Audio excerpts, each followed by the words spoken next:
the Today's Light, your ultimate destination for success.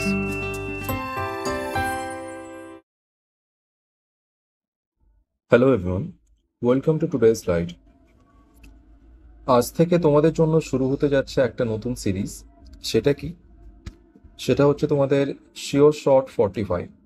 এর মানে কি, যে আজ থেকে তোমাদের প্রত্যেকটা লেকচারে একটা 45 কোশ্চেনের একটা সেট নিয়ে আলোচনা করা হবে। যে সমস্ত কোশ্চেনের তোমাদের এক্সামে আসার কিন্তু একটা প্রবল সম্ভাবনা রয়েছে। এই সমস্ত কোশ্চেন হয় ডিরেক্টলি তোমাদের এক্সামে আসতে পারে, অথবা এর রিলেটেড টপিক থেকে, মানে যে টপিক থেকে এই কোশ্চেনটা নেওয়া হয়েছে সেই টপিক থেকে প্রশ্ন আসার একটা প্রবল সম্ভাবনা রয়েছে। ওকে, তো এই সিরিজের প্রত্যেকটা পিডিএফ তোমরা কিন্তু খুব যত্ন সহকারে রাখবে আর এটাকে মাল্টিপল টাইম রিভিশন করবে। তাহলেই কিন্তু তোমাদের ম্যাক্সিমাম কোশ্চেন কিন্তু তোমাদের কমন আসার একটা সম্ভাবনা তোমাদের রয়েছে পরীক্ষায়। ওকে, তো আজকে আমাদের যে ইউনিটটা নিয়ে আমরা আজকে কথা বলবো সেটা হচ্ছে আমাদের হিউম্যান ফিজিওলজি। আর এইটা আমরা দুটো পার্টে আলোচনা করবো। মিনস হিউম্যান ফিজিওলজিতে তোমরা টোটাল 90 শিওর শর্ট কোশ্চেন পাবে, যার মধ্যে থেকে তোমরা হিউম্যান ফিজিওলজির প্রত্যেকটা প্রশ্ন পাওয়ার একটা আশা করতে পারো। ওকে, তো আজকে আমরা পার্ট 1 নিয়ে আলোচনা করব। তো চলো আর বেশি কথা না বলে আজকে লেকচারটা শুরু করা যাক। আমাদের প্রথম প্রশ্নে বলা হচ্ছে পৌষ্টিক নালীর কোন অংশ যকৃৎ থেকে পিত্তরস গ্রহণ করে। ওকে, পৌষ্টিক নালীর কোন অংশটা যকৃৎ থেকে পিত্তরস গ্রহণ করে? which part of the alimentary canal receives bile from the liver? কোন অংশ? এটা হচ্ছে আমাদের ডিওডিনাম। ওকে, এই ডিওডিনাম পার্টটা আমাদের যকৃৎ থেকে যে পিত্তরস, যেটাকে আমরা বাইল বলে থাকি, সেটাকে কিন্তু এটা গ্রহণ করে। ওকে, রিসিভ করে। তো ডিওডিনাম কোন পার্টটা? আমাদের উপরে এই অংশে আমাদের রয়েছে স্টমাক। ওকে, আর এই স্টমাকের পরে একটা ইউ আকৃতির যে একটা অংশ আমাদের রয়েছে এলিমেন্টারি ক্যানালে, এটা হচ্ছে আমাদের stomach. This one is stomach. আর এই যে ইউ আকৃতির অংশ, এইটাকে আমাদের বলা হয় ডিওডিনাম। ওকে, এই ডিওডিনাম থেকে আমাদের কিন্তু স্মল ইন্টেস্টাইন কিন্তু শুরু হয়ে যায়। ওকে, এই ডিওডিনামে কিন্তু আমাদের এই যে বাইলটা, এই বাইলটা এসে কিন্তু এই ডিওডিনামে এসে রিলিজ হয়। এইখানে এসে বাইলটা আমাদের রিলিজ হয়। ওকে, এইখানে বাইল রিলিজ হয়। তো bile from liver is store, সরাসরি রিলিজ হয় না। এই বাইলটা কিন্তু প্রথমে stored in gall bladder. Gall ব্লাডারে প্রথমে বাইলটা স্টোর হবে, gall bladder, and released into duodenum. Okay, প্রথমে গল ব্লাডারে স্টোর হয়, তারপরে ডিওডিনামে রিলিজ হয়। কার মাধ্যমে? Through common bile duct. Through যে নালীর মাধ্যমে হয়, সেখান থেকে প্রশ্ন আসতে পারে। Through common bile duct. Okay, এবার আমরা যদি ফিগারটা দেখি, তাহলে যে সমস্ত এখানে অর্গান আমাদের অ্যাসোসিয়েটেড রয়েছে সেটা হচ্ছে আমাদের লিভার, এইটা হচ্ছে আমাদের স্টমাক, আর এই পার্টটা হচ্ছে আমাদের ডিওডিনাম। ওকে, এই লিভারের সাথে আরেকটা যে পার্ট অ্যাসোসিয়েটেড থাকে সেটা হচ্ছে আমাদের গল ব্লাডার। ওকে, এখানে কিন্তু পিত্তরসটা এসে কিন্তু এইখানে জমা হয় আর কনসেন্ট্রেটেড হয়। ওকে, গাঢ় হয়। তো এর পাথওয়েটা কিরকম হবে? আমাদের লিভারে দুটো পার্ট রয়েছে, একটা হচ্ছে আমাদের রাইট পার্ট আর একটা হচ্ছে আমাদের লেফট পার্ট। তো রাইট পার্ট থেকে যে ডাক্টগুলো বেরিয়ে আসে লেফট পার্ট থেকে, সেটা হচ্ছে আমাদের লেফট হেপাটিক ডাক্ট। আর রাইট পার্ট থেকে যে ডাক্টগুলো বেরিয়ে আসে সেটাকে বলা হয় রাইট হেপাটিক ডাক্ট। এই right and left hepatic duct, এই দুটো একসাথে মিলে কিন্তু একটা কমন হেপাটিক ডাক্ট তৈরি করে। এইখানে এই পোর্শনটা একটা কমন হেপাটিক ডাক্ট তৈরি করে। এরপরে আমাদের এখানে গল ব্লাডার রয়েছে, যেটা আমাদের লিভারের সাথে অ্যাসোসিয়েটেড রয়েছে। এরপরে এই গল ব্লাডার থেকে যে নালীটা বেরিয়ে আসে, যে ডাক্টটা বেরিয়ে আসে, সেটাকে বলা হয় সিস্টিক ডাক্ট। ওকে, এর প্রত্যেকটা কিন্তু ইম্পর্টেন্ট, মনে রাখবে। এটা হচ্ছে আমাদের সিস্টিক ডাক্ট। এই সিস্টিক ডাক্ট কিন্তু আমাদের কমন হেপাটিক ডাক্টে এসে মিলিত হয় আর একটা নতুন ডাক্ট তৈরি করে যেটাকে বলা হয় কমন বাইল ডাক্ট, আর এই কমন বাইল ডাক্টটাই আবার পরবর্তীতে প্যানক্রিয়াটিক ডাক্টের সাথে মিলে আমাদের সরাসরি এসে ডিওডিনামে এসে কিন্তু এটা পতিত হয়। ওকে, তো এই ডিওডিনামে এসে কিন্তু আমাদের এই যে বাইলটা সরাসরি কিন্তু আমাদের ডিওডিনামের মধ্যে কিন্তু বাইলটা আমাদের রিলিজ হয়। ওকে, এর পরের প্রশ্নে বলা হচ্ছে আমাদের লালারসে উপস্থিত টাইলিন নামক উৎসেচকটি কি হজম করতে সাহায্য করে? Ptyalin, okay, the enzyme ptyalin present in saliva help in digestion of. এই যে টাইলিন হচ্ছে কিন্তু আমাদের একটা স্যালাইভারি অ্যামাইলেজ। ওকে, এটা হচ্ছে salivary amylase.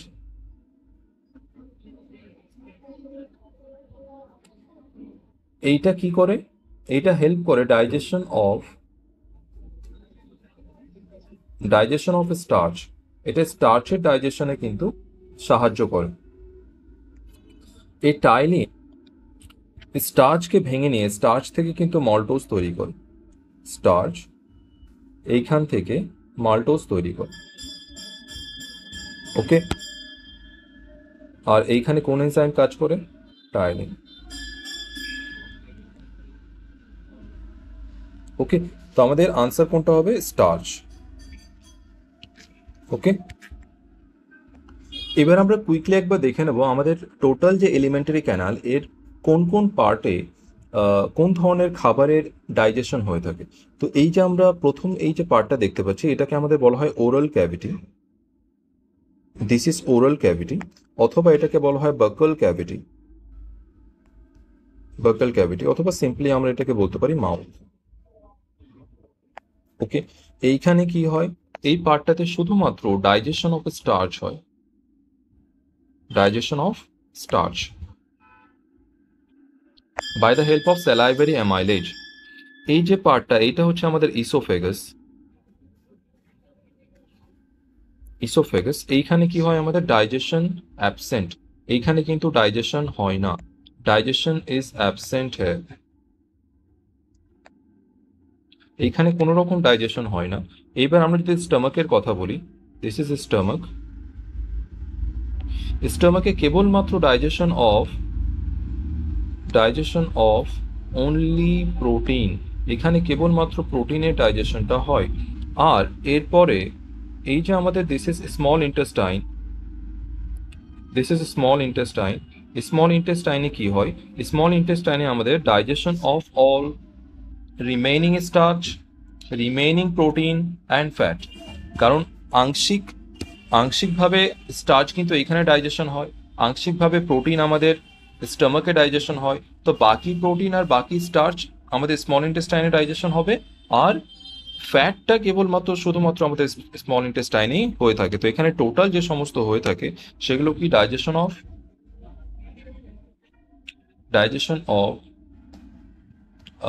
Fat and remaining starch protein. Okay, এইবার আমাদের এলিমেন্টারি ক্যানালের oral cavity, oesophagus and stomach এই তিনটে পার্টে কিন্তু কোনো ধরনের অ্যাবজর্পশন হয় না। তো নো অ্যাবজর্পশন হেয়ার। তো অ্যাবজর্পশন কোথা থেকে শুরু হয়? অ্যাবজর্পশন শুরু হয় কিন্তু আমাদের স্মল ইন্টেস্টাইন থেকে। স্মল ইন্টেস্টাইন আর লার্জ ইন্টেস্টাইনেই কিন্তু আমাদের অ্যাবজর্পশনটা হয়ে থাকে। এখন স্মল ইন্টেস্টাইনে যদি আমরা কথা বলি তাহলে এখানে আমাদের ম্যাক্সিমাম অ্যাবজর্পশন হয়। এখানে কি হয়? আমাদের ম্যাক্সিমাম অ্যাবজর্পশনটা কিন্তু আমাদের স্মল ইন্টেস্টাইনে হয়ে যায়, ম্যাক্সিমাম অ্যাবজর্পশন। ওকে, এর পরের প্রশ্নে বলা হচ্ছে আমাদের পাকস্থলীর গ্যাস্ট্রিক গ্রন্থি থেকে কোন ধরনের অ্যাসিড বা কোন অ্যাসিড নিঃসৃত হয়। ওকে, এটা আমরা এর আগের দিনই গ্যাস্ট্রিক গ্ল্যান্ডটা আমরা অনেক ডিটেলসে করেছিলাম, যেখানে আমরা দেখেছিলাম যে গ্যাস্ট্রিক গ্ল্যান্ড থেকে আমাদের HCl অ্যাসিডটা কিন্তু আমাদের নিঃসৃত হয় বা ক্ষরিত হয়, হাইড্রোক্লোরিক অ্যাসিড। তো which acid is secreted by the gastric gland in stomach? This one is our hydrochloric acid. আর গ্যাস্ট্রিক গ্ল্যান্ডের একটা special cell, that is our parietal cell. Parietal cell or এটাকে আমরা বলেছিলাম অক্সেন্টিক সেল, অক্সেন্টিক সেল, এইখান থেকে কিন্তু আমাদের হাইড্রোক্লোরিক অ্যাসিড দুটো কিন্তু এখানে সিক্রেশন হয়, একটা আমাদের HCl আর একটা কি ছিল আমাদের Castle's intrinsic factor CIF। Okay, এই দুটো কিন্তু রিলিজ করে কি parietal cell from the gastric gland of stomach. Okay, আর এই HCl এর কাজটা কি? HCl এর কাজ হচ্ছে আমাদের বিভিন্ন কাজ আমি বলেছিলাম, তার মধ্যে যে সব থেকে ইম্পর্টেন্ট কাজ হচ্ছে সেটা হচ্ছে আমাদের যে জাইমোজেনটা ইনঅ্যাক্টিভ অবস্থায় থাকে সেটাকে অ্যাক্টিভেট করা। যেমন আমাদের একটা জাইমোজেন হচ্ছে পেপসিনোজেন। ওকে, পেপসিনোজেন, তো পেপসিনোজেন থেকে পেপসিনে পরিণত করা, পেপসিনে পরিণত করা, this is active form, pepsin is active form. এটাকে কে পরিণত করে? By the help of HCl। Okay, HCl কিন্তু আমাদের পেপসিনোজেনকে পেপসিনে পরিণত করে। এর পরের প্রশ্নে বলা হচ্ছে আমাদের প্যানক্রিয়াটিক লাইপেজ, প্যানক্রিয়াটিক লাইপেজ উৎসেচক কিসের উপর কাজ করে? Okay, that is our fat. Pancreatic lipase enzyme act on, তো আমাদের pancreatic lipase enzyme acts on fat, এটা ফ্যাটের উপর কাজ করে। প্রথমে কি হয়, এই যে ফ্যাট গ্লোবিউল যেটা থাকে এর উপরে কিন্তু আমাদের বাইল সল্ট এসে অ্যাকুমুলেট হয়, আর বাইল সল্ট এই ফ্যাটটাকে কিন্তু স্মল ফ্যাট ড্রপলেটসে ভেঙে নেয়। Okay, small fat droplets, small fat droplets, আর এই প্রসেসটাকে আমরা কি বলেছিলাম? This process is known as emulsification. Okay, this process is known as emulsification. Emulsification, এখানে কি হয় যে ফ্যাট গ্লোবিউলসের কি হয়, সারফেস এরিয়া বেড়ে যায় for the act of pancreatic lipase. Pancreatic লাইপেজের কাজ করার জন্য সারফেস এরিয়াটা বাড়িয়ে দেয় কে? Emulsification process. এর ফলে যে আমাদের যে নতুন ফ্যাট গ্লোবিউলটা তৈরি হলো, এই নতুন ফ্যাট গ্লোবিউল এর চারসাইডেও কিন্তু আমাদের এই বাইল সল্টটা ডিপোজিট থাকে, যাতে করে এই ফ্যাট গ্লোবিউলগুলো, ফ্যাট ড্রপলেটসগুলো একসাথে এসে যাতে আবার পুরো একটা বড় ফ্যাটের গ্লোবিউল না তৈরি করতে পারে। ওকে, তো this is fat droplet, means this is fat. এই ফ্যাটের উপর কে কাজ করবে? কাজ করবে আমাদের প্যানক্রিয়াটিক লাইপেজ, প্যানক্রিয়াটিক লাইপেজ।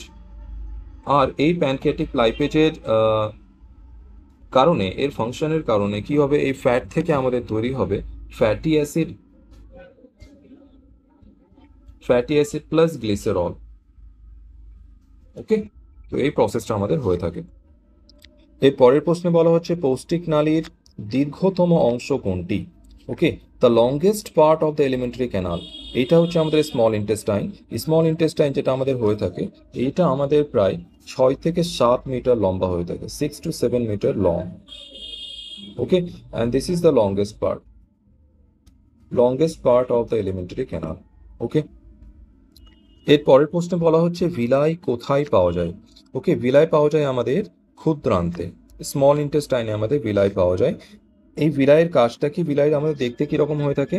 এই রকম স্ট্রাকচার হয়ে থাকে। Okay, finger like projections, villi আর finger like projections, these are villi. ভিলাইটা কি আমাদের? Finger like projections present in, these are finger like projections, projections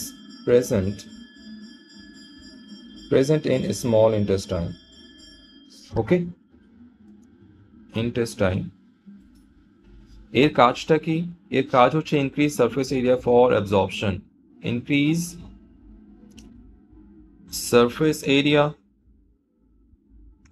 for absorption. Okay, এর পরের প্রশ্নে বলা হচ্ছে মানুষের রক্তের শ্বাসরঞ্জকটি হলো the respiratory pigment in human blood, that is our haemoglobin. আর হিমোগ্লোবিনের কাজটা কি? Transport of oxygen, transport of oxygen from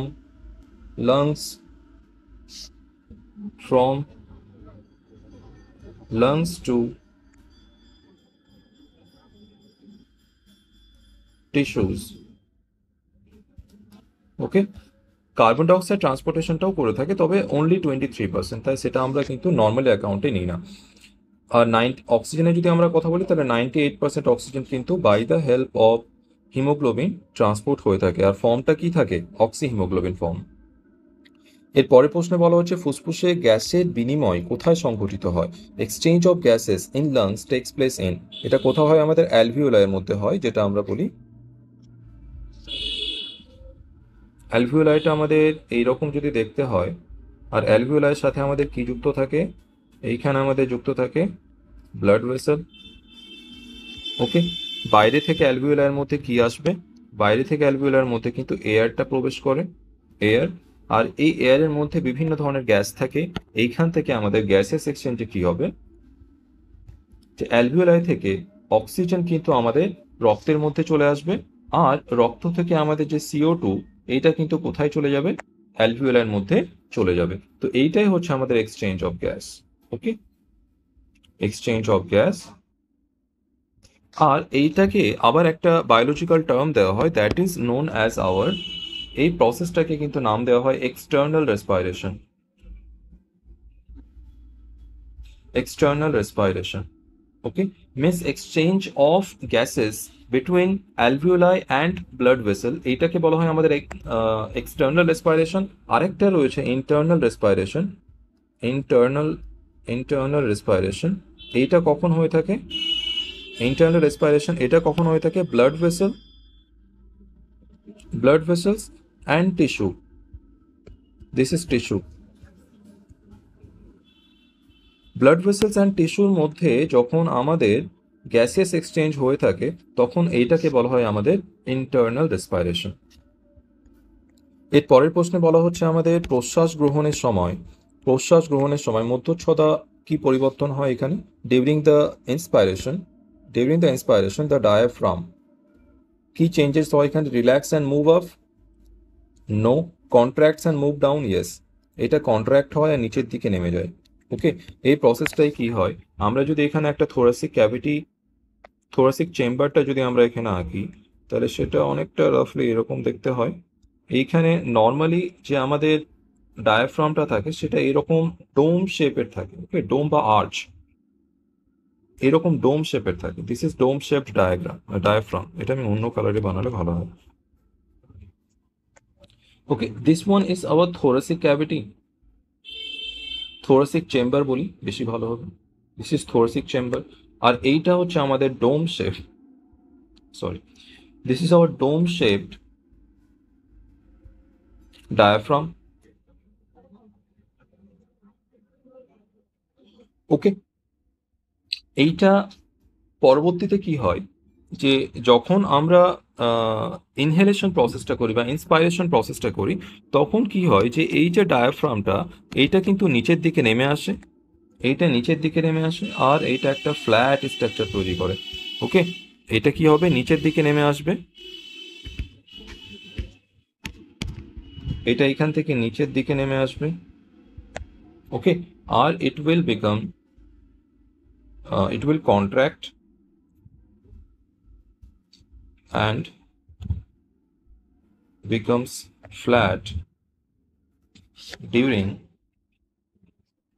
inspiration. Okay, তো ইন্সপাইরেশনের সময় এটা কিন্তু কন্ট্রাক্ট করে আর নিচের দিকে নেমে আসে, মানে এটা ফ্ল্যাট হয়ে যায়। ওকে, আর এটা নিচের দিকে মুভমেন্ট করে। এর ফলে আমরা দেখতে পাবো আমাদের আগেই যে থোরাসিক চেম্বারের যে ভলিউমটা ছিল সেটা এইটুকু ছিল, পরবর্তীতে এই ভলিউমটা আরও বেড়ে গেল। নিচের দিকে এটা যদি নেমে যায় তাহলে ভলিউমটা বেড়ে যাবে। এর ফলে এখানে কি হবে, আমরা কি দেখতে পাবো, এখানে আমাদের থোরাসিক চেম্বারের ভলিউমটা বেড়ে যাবে, আর এইখানে যে প্রেশারটা কমে যাবে। প্রেশার যদি কমে যায় আর বাইরের প্রেশার তুলনামূলক যদি বেশি থাকে, তাহলে কি হবে, বাইরে থেকে ভেতরে কিন্তু এয়ারটা ইনফ্লো করবে, কারণ আমরা জানি হাই প্রেশার টু লো প্রেশারে বাতাসের ফ্লো হয়। তো এয়ারটা বাইরে থেকে ভেতরে ফ্লো করবে, আর এটাই তো আমাদের inspiration.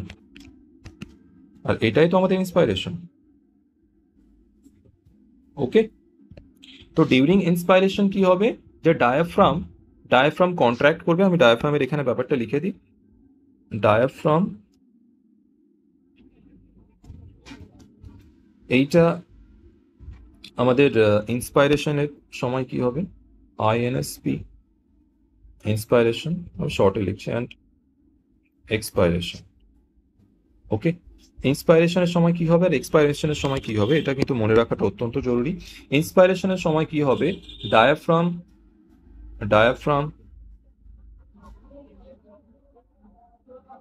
Relax and arch upward. এটা উপরের দিকে কিন্তু উপরের দিকে উঠে আসে, আর্চ আপওয়ার্ড। আর এক্সপাইরেশনের সময় কি হবে, সরি এটা আমি উল্টো লিখে ফেললাম, ঠিক আছে আমি এটা ডিউরিং এক্সপাইরেশন। অ্যান্ড ইন্সপাইরেশনের সময় কি হবে, ইন্সপাইরেশনের সময় ডায়াফ্রাম কন্ট্রাক্ট করবে, diaphragm during this time diaphragm contract and becomes flat, এটা ফ্ল্যাট হয়ে যায়। ওকে, তো ডিউরিং ব্রিদিং প্রসেস ডায়াফ্রামের চেঞ্জেসটা কিন্তু আমাদের মনে রাখতে হবে। এক্সপাইরেশনের সময় কি হবে, এক্সপাইরেশনের সময় ভেতরে ভলিউমটা বাড়বে, প্রেশারটা কমবে, আর ডায়াফ্রাম কি হবে, ফ্ল্যাট হয়ে যাবে। ওকে, ডায়াফ্রাম রিল্যাক্স, বলছি আমি, দিস ইজ এক্সপাইরেশন। ইন্সপাইরেশনের সময় কি হবে, ইন্সপাইরেশনের সময় বাতাসটা ভেতরে ঢুকবে, মানে high pressure to low pressure. Okay, এই সময় কি হবে, ভেতরের ভলিউমটা বাড়বে, আর এই ভলিউমটা বাড়ানোর জন্য কিন্তু ডায়াফ্রাম নিচের দিকে নেমে আসে, কন্ট্রাক্ট হয় আর ফ্ল্যাট হয়ে যায়। এক্সপাইরেশনের সময় কি হবে, ভেতর থেকে বাতাসটা বাইরে বেরিয়ে আসে, মানে ভেতরে প্রেশারটা আমাদের বাড়াতে হবে, ভলিউমটা কমাতে হবে, মানে ডায়াফ্রামটা আবার সরি আবার উপরের দিকে উঠে আসে। আর উপরের দিকে যখন উঠে আসবে তখন এটা আবার আর্চ শেপ বানিয়ে ফেলবে, বা ডোম শেপের এটা হয়ে যাবে। It will relax and arch upward. আর এটা ভেতরের ভলিউমটাকে কমিয়ে ফেলবে, প্রেশারটা বাড়িয়ে ফেলবে, ফলে ভেতর থেকে বাতাসটা বাইরে বেরিয়ে আসবে। ওকে, তো এই চেঞ্জেসটা হয়ে থাকে, এটা আমরা মনে রাখবো। এর পরের প্রশ্নে বলা হচ্ছে আমাদের শোষণ কেন্দ্রটি কোথায় অবস্থিত, দ্য ব্রিদিং সেন্টার, অথবা এটাকে বলা হয় respiratory rhythm centre, respiratory rhythm centre, rhythm centre. Okay, এইটা কি করে, এইটা করে কন্ট্রোলস দি নর্মাল অথবা automatic breathing rhythm, automatic breathing rhythm. আমরা যেটা নির্দিষ্ট রিদমে অটোমেটিক্যালি যে ব্রিদিং প্রসেসটা করে থাকি, সেটা নিয়ন্ত্রণ কে করে, রেসপাইরেটরি রিদম সেন্টার। আর এই রেসপাইরেটরি রিদম সেন্টারটা হলো আমাদের মেডুলা অবল্যাঙ্গেটা। ওকে, মেডুলা অবল্যাঙ্গেটা। তো আমাদের আনসারটা কোনটা হয়ে যাবে, medulla oblongata is our respiratory rhythm centre অথবা ব্রিদিং সেন্টার। এর পরের প্রশ্নে আমাদের বলা হচ্ছে একজন সুস্থ প্রাপ্তবয়স্ক মানুষের টাইডাল ভলিউম আনুমানিক কত। Okay, the tidal volume in healthy adult is approximately, tidal volume যেটা আমাদের, টাইডাল ভলিউম হচ্ছে আমাদের the amount of air inhaled or exhaled during normal breathing process। আমরা নর্মালি ব্রিদিং করার সময় যে পরিমাণ বাতাসটা ভেতরে নিই আর যে পরিমাণ বাতাসটা আমরা ত্যাগ করি, সেটাকে কিন্তু বলা হয় আমাদের, সেই অ্যামাউন্টটাকে বলা হয় টাইডাল ভলিউম, নর্মাল ব্রিদিং। আর এই যে অ্যামাউন্টটা হয়ে থাকে, এইটা হচ্ছে আমাদের 500 মিলিলিটার। ওকে, 500 ml। এই এই ভলিউম অফ এয়ারটাকে কিন্তু আমরা নর্মালি ইনহেল অ্যান্ড এক্সেল করে থাকি। So this 500 ml is known as our tidal volume. Okay, আমাদের যে রেসপাইরেটরি ক্যাপাসিটি বা রেসপাইরেটরি ভলিউম, এটা যেটা বা পালমোনারি ভলিউম, এটা যেটা মেজার করা হয়, সেটা কিন্তু করা হয় pulmonary volume is measured, okay,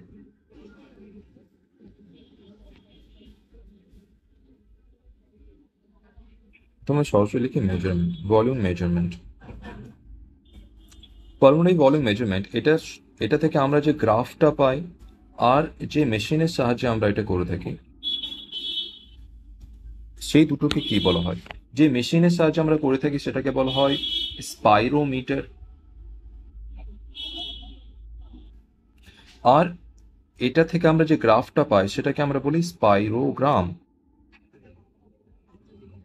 ওকে, তো আমরা একবার স্পাইরোগ্রামটা দেখে নেব। আমরা এখানে যদি স্পাইরোগ্রামটা ড্র করি, তাহলে এটা কিন্তু দেখতে অনেকটা এইরকম হয়ে থাকে।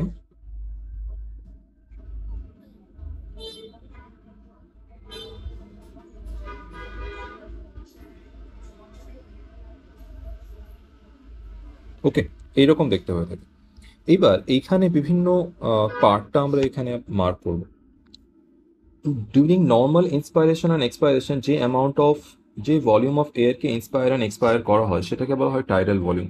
তো এইটা হচ্ছে আমাদের টাইডাল ভলিউম, এইটা হয়ে গেল আমাদের 500 ml। ওকে, এইবার নর্মালি ইন্সপায়ার করার পর, নর্মালি শ্বাস গ্রহণ করার পর আরও অতিরিক্ত যে পরিমাণ আমরা শ্বাস ফোর্সফুলি ইনহেল করতে পারবো সেটাকে বলা হয় আমাদের ইন্সপাইরেটরি রিজার্ভ ভলিউম। ওকে, এটাকে বলা হয় আইআরভি, ইন্সপাইরেটরি রিজার্ভ ভলিউম। আর এইটা আমাদের হয়ে থাকে প্রায় 2500 থেকে 3000 ml। ওকে, 2500 থেকে 3000 ml। এরপর আমরা নর্মালি শ্বাসটা ত্যাগ করার পরে আরও যে পরিমাণ অতিরিক্ত শ্বাস আমরা ফোর্সফুলি ত্যাগ করতে পারবো সেটাকে বলা হয় আমাদের expiratory reserve volume. This is ERV. আর এটা হয়ে থাকে আমাদের 1000 থেকে 1100 ml। ওকে, এবার ফোর্সফুলি একদম সম্পূর্ণ জোর লাগিয়ে সম্পূর্ণ ফোর্সফুলি শ্বাসটা ত্যাগ করার পরেও আমাদের ফুসফুসে যে পরিমাণ এয়ারটা ট্র্যাপ থেকে যায়, যেটা কখনোই বাইরে বেরিয়ে আসে না, সেটাকে কিন্তু বলা হয় রেজিডিউয়াল ভলিউম। সেটাকে কি বলা হয়? রেজিডিউয়াল ভলিউম। ওকে, আর এর অ্যামাউন্টটা কতটা হয়ে থাকে? এটা হয়ে থাকে আমাদের 1100 থেকে 1200 ml। ওকে, এইবার এই সমস্ত ভলিউমগুলোকে কিন্তু কম্বাইন করে আরও বিভিন্ন ভলিউম তৈরি হয়, যেমন আইআরভি অ্যান্ড টিভি।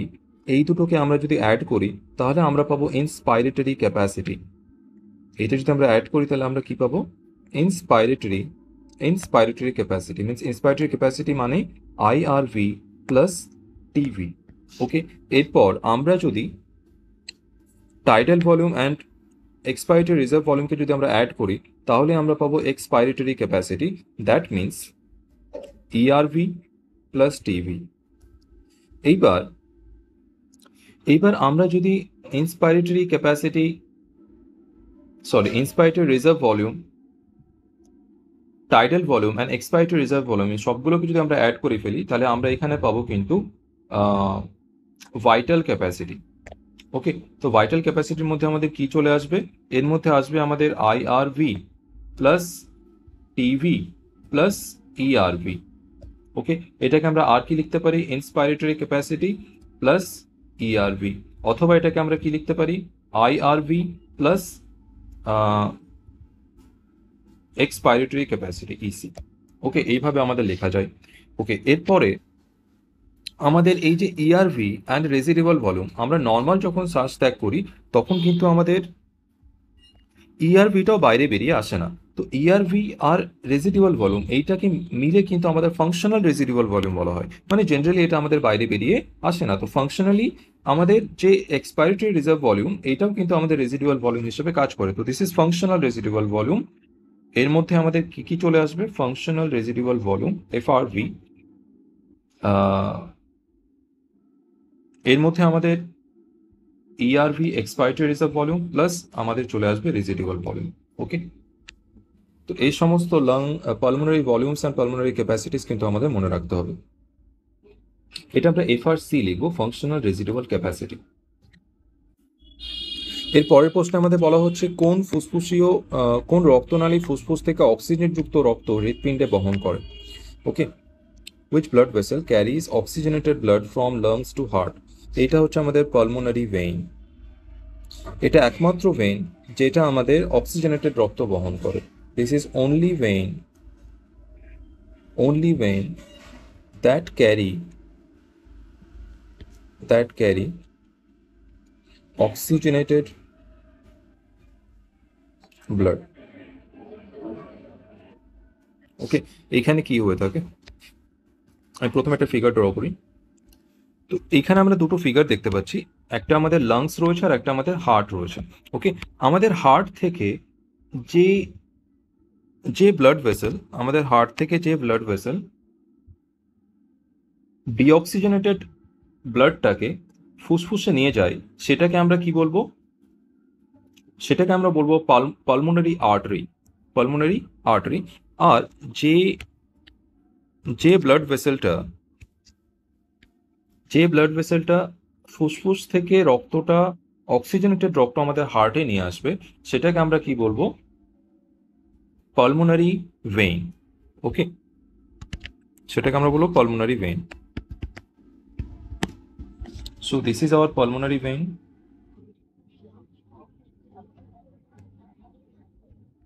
আর এটা হয়ে গেল আমাদের পালমোনারি আর্টারি। পালমোনারি আর্টারি এ কি করে? এ আমাদের ডিঅক্সিজেনেটেড রক্ত বহন করে, deoxygenated blood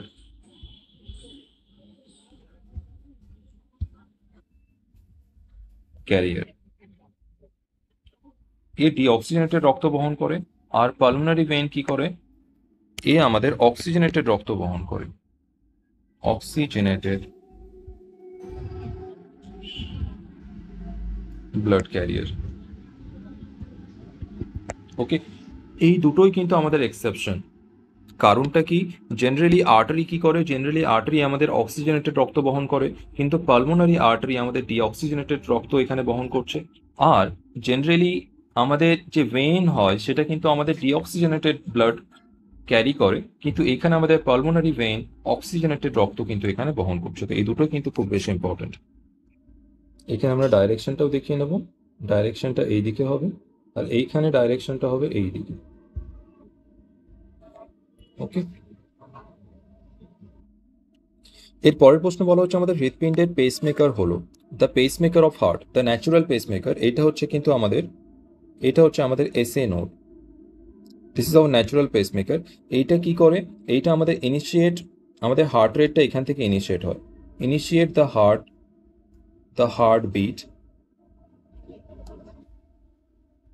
heartbeat and it control the heart rate. It controls the heart rate. ওকে, আমাদের এসএ নোডের ফুল ফর্ম হচ্ছে সাইনো এট্রিয়াল নোড, আর এভি নোড হচ্ছে আমাদের এট্রিও ভেন্ট্রিকুলার নোড। এর পরের প্রশ্ন আমাদের বলা হচ্ছে রক্তের তরল অংশকে কি বলা হয়? রক্তের তরল অংশকে আমরা প্লাজমা বলি। The liquid component of blood, that is our plasma. Okay, আমরা যদি ব্লাডের কথা বলি তাহলে ব্লাডের আমরা জানি দুটো পার্ট বেসিক্যালি, একটা প্লাজমা আর একটা হচ্ছে ফর্মড এলিমেন্টস। ওকে, প্লাজমাটা আমাদের কত পার্সেন্ট? এইটা হচ্ছে আমাদের 55%। ফর্মড এলিমেন্ট হচ্ছে আমাদের 45%। ওকে, ফর্মড এলিমেন্টের মানে কি? ফর্মড এলিমেন্ট হচ্ছে আমাদের ব্লাড সেলস। ওকে, আর আমাদের কি কি টাইপের ব্লাড সেলস রয়েছে? আমাদের রয়েছে আরবিসি, রয়েছে ডব্লিউবিসি, আর রয়েছে আমাদের প্লেটলেটস বা থ্রোম্বোসাইটস। ওকে, প্লাজমা পার্টের মধ্যে আমাদের কি কি রয়েছে? প্লাজমার মধ্যে আমাদের বেসিক্যালি রয়েছে water, that is hour more than 90%। আর এরপরে হচ্ছে আমাদের প্রোটিন পার্ট রয়েছে, আর রয়েছে আমাদের other organic and inorganic parts. Other organic and inorganic parts.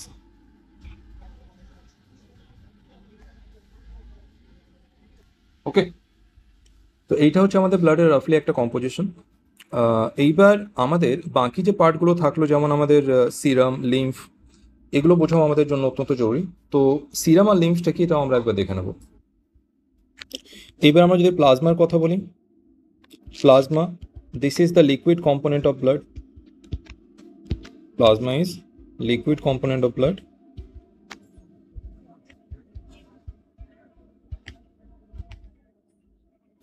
ওকে, এইটাকে আমরা আর কি বলতে পারি?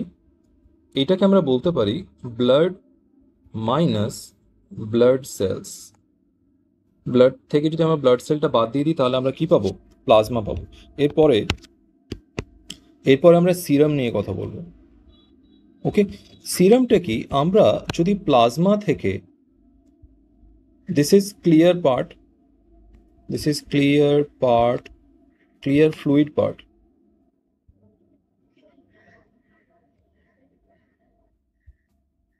This is found after clotting. Clotting এর পরে আমরা যে একটা পেল ইয়েলো বা হালকা হলুদ বর্ণের যে একটা ক্লিয়ার ফ্লুইড দেখতে পাই সেটাকে আমরা কি বলে থাকি, সিরাম বলে থাকি। এইটাকে আমরা কি লিখতে পারবো, this is plasma minus clotting factor. So plasma without clotting factor is known as hour serum. তো সিরামটা কি আমাদের, সিরাম হচ্ছে আমাদের plasma without clotting factor, means plasma minus clotting factor. এবার আমরা যদি লিম্ফের কথা বলি, লিম্ফটা কি জিনিস, লিম্ফটা কি জিনিস, লিম্ফ হচ্ছে আমাদের interstitial fluid, interstitial fluid that circulates through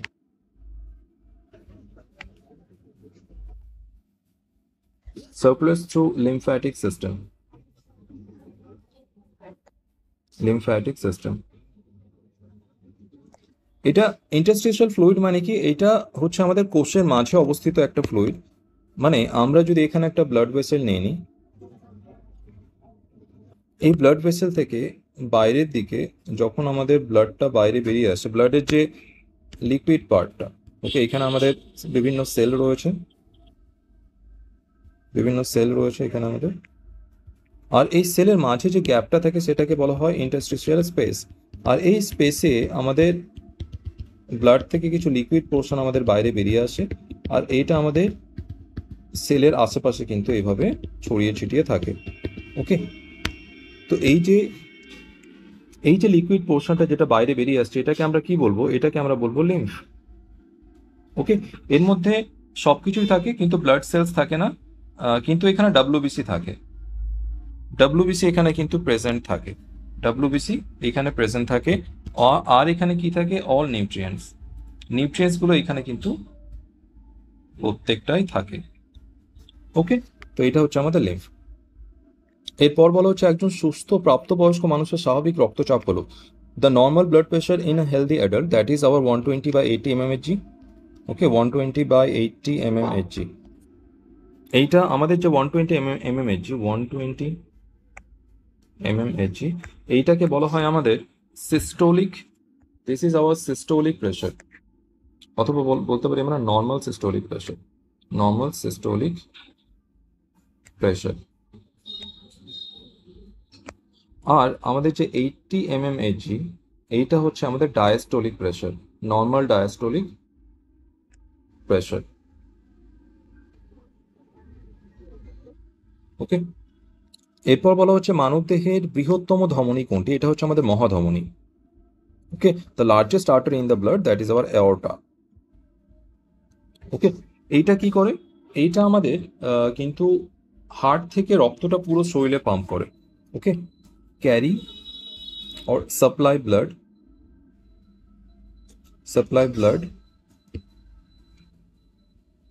from heart to entire body, heart থেকে পুরো বডিতে ব্লাড সাপ্লাই কিন্তু আমাদের এই মহাধমনী করে থাকে, ওকে। এখন এখানে আমরা যদি হার্টের ডায়াগ্রামটা দেখি তাহলে আমরা দেখতে পাবো এই যে উপরের যে আর্চ যেটা আমরা দেখতে পাচ্ছি, এইটা হচ্ছে আমাদের এঅর্টা বা মহাধমনী, ওকে। এইটা কি করে যে আমাদের যে এইখানে রয়েছে লেফট ভেন্ট্রিকল, এইখান থেকে রক্তটা নিয়ে পুরো শরীরে কিন্তু পৌঁছে দেয়, ওকে, ফ্রম লোয়ার হাফ, এইখান থেকে আপার বডি, আর এইখানে আমাদের লোয়ার বডি, ওকে। এইভাবে পুরো বডিতে কিন্তু রক্তটায় পৌঁছে দেয়।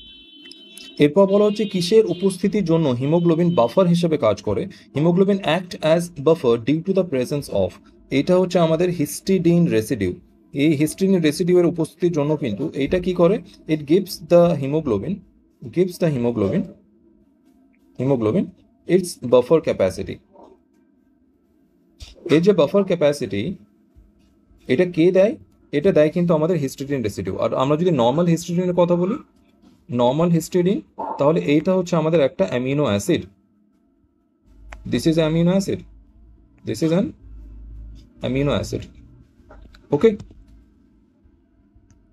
এরপর বলা হচ্ছে বৃক্কের কার্যকারী একক কি, বৃক্কের কার্যকারী একক হচ্ছে আমাদের nephron, okay, that is hour functional unit of kidney, that is our nephron.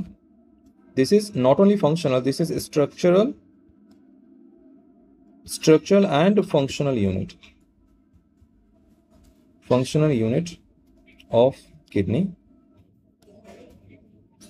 যেটা কি কি কাজ করে থাকে। এর কাজটা কি? এর কাজ হচ্ছে ফিল্ট্রেশন, রিঅ্যাবজর্পশন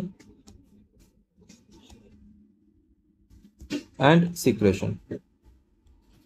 এই তিনটে প্রসেসের মাধ্যমে এ কি করে? রক্তকে পরিশুদ্ধ করে। এই তিনটে প্রসেসের মাধ্যমে কি করে? Purification of blood, purification of blood এটা করে থাকে। আর এর মাধ্যমে কি তৈরি হয়? Formation of urine, urine formation হয়। ওকে, আর আমরা যদি বৃক্কের নাম্বারের কথা বলি, নাম্বারের কথা বললে আমরা কি দেখতে পাবো? ইচ কিডনি, প্রত্যেক কিডনিতে কটা করে থাকে?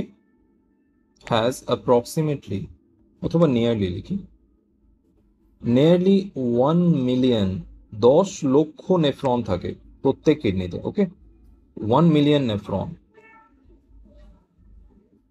ওকে, 1 মিলিয়ন মিনস 10 লাখ। এরপর বলা হচ্ছে গ্লোমেরুলার ফিল্ট্রেটের সর্বাধিক পুনঃশোষণ কোথায় ঘটে? Okay, the maximum reabsorption of glomerular filtrate occurs.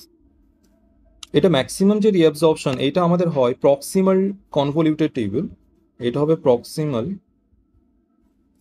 Convoluted tubule, এটাকে বলা হয় পিসিটি। ওকে, আর নিকট সংবর্তী নালিকা এটাকে বলা হয় পরা সংবর্ত নালিকা বলা হয়।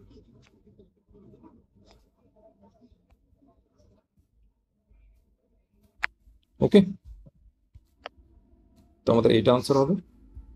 আর এখানে ম্যাক্সিমাম রিঅবজর্পশন হওয়ার কারণটা কি? এইখানে আমাদের একটা স্পেশাল এপিথেলিয়াল সেল থাকে, যেটা হচ্ছে আমাদের brush border cuboidal epithelial cell, brush border cuboid epithelial cell. এইটা এখানে থাকার কারণে